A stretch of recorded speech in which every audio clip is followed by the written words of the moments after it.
direct sales model. Most recently, New Jersey banned the sales, as I mentioned earlier. Joining me right now to talk more about this is the National Auto Dealers Association Vice President of Public Affairs, Jonathan Collegio. Jonathan, why do you see dealerships, middlemen effectively, being important in this process?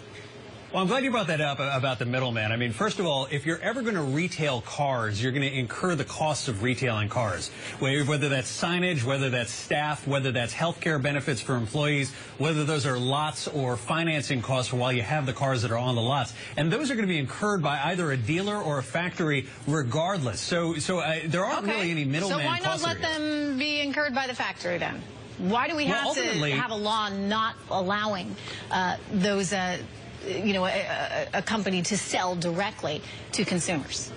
Well, ultimately, states set the laws for the buying and selling of automobiles, and this is a very, very good point here, because this isn't just going to a website and buying a pair of shoes. We're talking about a major durable good, probably the second most expensive thing someone will ever buy. We're talking about a durable good that requires licensing to operate, that requires financing to drive off of the lot, that has hazardous materials inside of it. And quite honestly, I mean, a lot of the states have figured out that the best way for them to sell, to set up the buying and selling of these vehicles is to do it through dealers. Dealers, having multiple dealers of the same brand in a given market, allows competition from different dealers of the same brand. That competition drives prices down. It also puts dealers... If you want to get into competition, what about me as a consumer being able to choose what car I want to buy, when I want to buy it, where I want to buy it, as opposed to having some law in the books that says I have to go to the local dealership?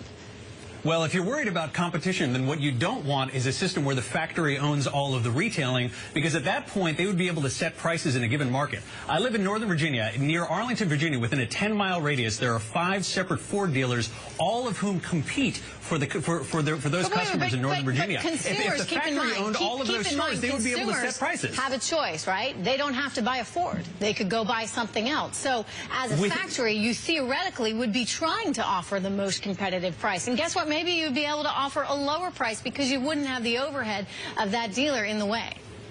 Not within the brand. If the factory owned all of the stores, they would be able to set the price at whatever it is. And look, ultimately, states have determined that the franchise system is the best system because of the price competition piece. Because go ahead. No, because you end up with separate independently owned businesses that are competing for customers within that same brand. It also puts dealers on the side of consumers in warranty and recall issues. In a warranty and recall issue, all that a manufacturer sees are costs in performing the warranty work. The dealers actually get paid by the manufacturers to do that work, so they're incentivized to take the side of the buyer. It's an interesting point, Jonathan, but I would only point you to General Motors. And keep in mind, it was 10 years that they had these problems, and people actually died as a result of these faulty ignitions. And guess what? We didn't hear one single word from the dealers. That's not true. There are 4 dealers across the country right now that are performing that work, and it's a good deal for them because the customers that are getting the recall work are dealing with local businesses instead of a large, far-off multinational conglomerate. That you're trying to make to me right now is that dealers are playing a vital role in terms of protecting people's safety. I would argue that they could have protected people's safety at GM for 10 years. Where were those dealers then? Dealers right now are doing. Dealers are now doing the work of the recall because safety is the number one priority of those dealerships for their customers. Yeah, but if I were to buy my GM from a local GM store in, say, a mall like you just saw on TV there with Tesla, then I would simply then go straight to GM and have them do the changes. I mean, if you're telling me there's a value add here because they're going to protect people and keep them safe, I would just say 10 years, we didn't hear from those dealers.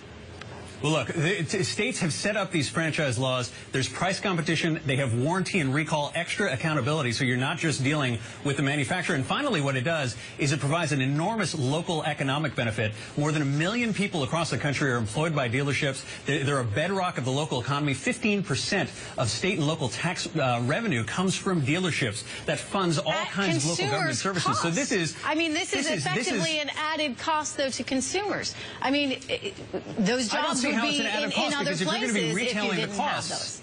What's that? If you're going to be retailing cars, either the factory or the dealer is going to incur those costs.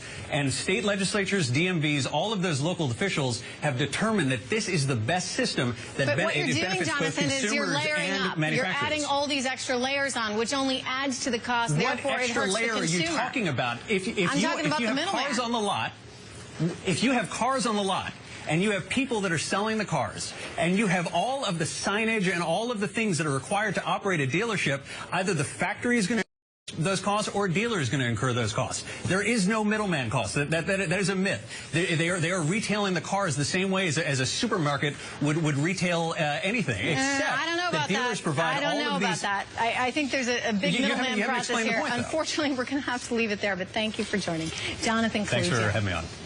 Okay, coming up next, everyone, I'll be back. We're going to have the roundup for you. A lot of stories to cover in today's news. See you back here in 2. Bloomberg Television is brought to you by Colonial Life. Colonial Life, the benefits of good hard work.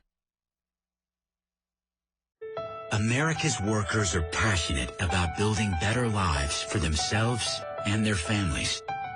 Colonial Life